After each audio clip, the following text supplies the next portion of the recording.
देखिए, पिछले दिनों में उत्तराखंड में निवेश करने के लिए अधिकांश काफ़ी बड़े बड़े उद्योग समूह के लोगों ने, निवेशकों ने अपनी इच्छा भी बताई है और हम लोगों को अपनी जो लैंड से संबंधित उनकी रिक्वायरमेंट थी, उस रिक्वायरमेंट के बारे में भी उद्योग डिपार्टमेंट को बताया है।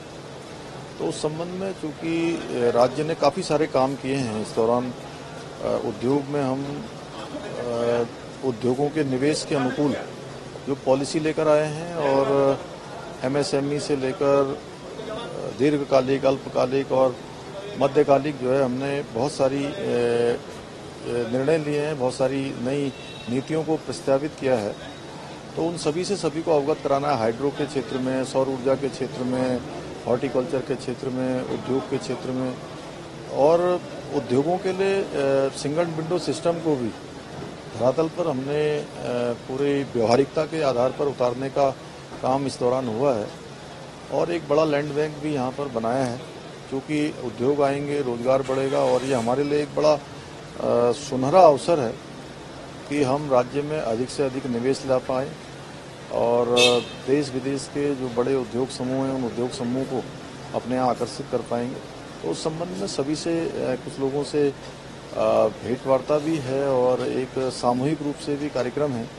तो वो उसकी हम लोगों ने कल यहाँ शुरुआत कर दी है। कल देहरादून में जो हमारे उत्तराखंड के विभिन्न क्षेत्रों में, हेल्थ के क्षेत्र में, एजुकेशन के क्षेत्र में, टूरिज्म के क्षेत्र में, होटल और इन सभी क्षेत्रों में जो भी काम करने वाले लोग हैं इंडस्ट्री के क्षेत्र में, उन सभी के साथ कल एक बड़ी चर्चा, लंबी चर्चा हमने की है। उनके भी बहुत सारे सुझाव मिले हैं। उन सुझावों को लेकर आगे बढ़ेंगे और इसमें पूरे उत्तराखंड के लोगों के विकास के लिए उत्तराखंड के लोग, सभी लोग इस इन्वेस्टर समिट में अपने को सहभागी बनाएं।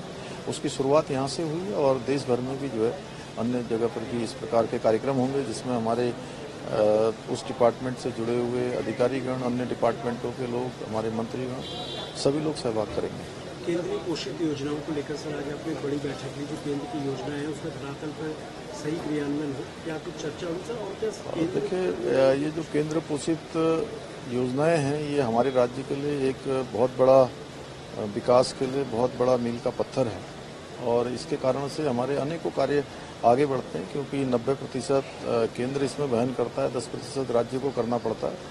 तो उनकी प्रगति तेजी से होनी चाहिए और जो योजना के प्रस्ताव हैं उन योजनाओं के प्रस्ताव भी मार्च के महीने में जैसे ही राज्य वर्ष का अंतिम दिन होता है उस दिन के बाद नए साल के पहले दिन से ही उसकी शुरुआत होनी चाहिए। तो ये सभी विभागों में हमने की है। आय व्यय के संबंध में भी करी है, राजस्व प्राप्ति के संबंध में भी करी है, सशक्त उत्तराखंड के संबंध में भी ये बैठकें हम प्रति माह करते हैं।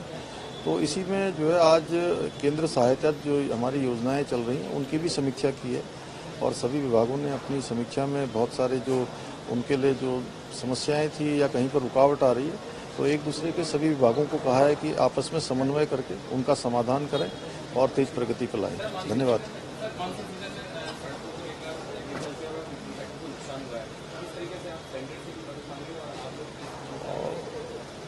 मानसून के कारण से काफ़ी नुकसान राज्य के अंदर हुआ है। सड़कें क्षतिग्रस्त हुई हैं, पुल क्षतिग्रस्त हुए हैं, भवनों को नुकसान हुआ है, कृषि की जो हमारी फसलें हैं उनको भी नुकसान हुआ है।